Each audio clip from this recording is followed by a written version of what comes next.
I have the answer to a question that we've all asked. The question is, why is it that the letter X represents the unknown? Now, I know we learned that in math class, but now it's everywhere in the culture. The X Prize, the X Files, Project X, TEDx. Where'd that come from? About 6 years ago, I decided that I would learn Arabic, which turns out to be a supremely logical language.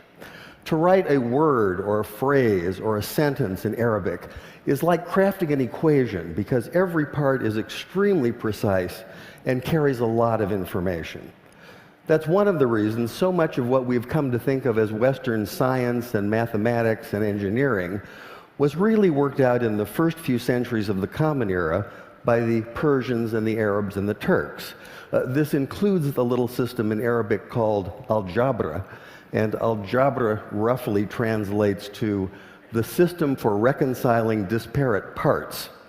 Algebra finally came into English as algebra, one example among many. The Arabic texts containing this mathematical wisdom finally made their way to Europe, which is to say Spain, in the 11th and 12th century. And when they arrived, there was tremendous interest in translating this wisdom into a European language. But there were problems. One problem is there are some sounds in Arabic that just don't make it through a European voice box without lots of practice. Trust me on that one. Also, those very sounds tend not to be represented by the characters that are available in European languages. Here's one of the culprits. This is the letter sheen, and it makes the sound we think of as sh. Sh. It's also the very first letter of the word shay'un, which means something, just like the English word something, some undefined, unknown thing. Now, in Arabic, we can make this definite by adding the definite article al, so this is al-shay'un, the unknown thing. And this is a word that appears throughout early mathematics, such as this 10th century derivation of proofs. The problem for the medieval Spanish scholars who were tasked with translating this material is that the letter sheen and the word shay'un can't be rendered into Spanish because Spanish doesn't have that sh, that sh sound.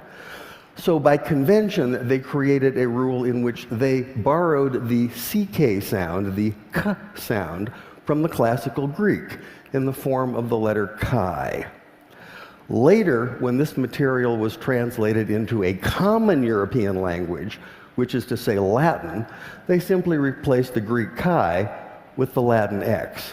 And once that happened, once this material was in Latin, it formed the basis for mathematics textbooks for almost 600 years. But now we have the answer to our question. Why is it that x is the unknown? X is the unknown because you can't say sh in Spanish. And I thought that was worth sharing.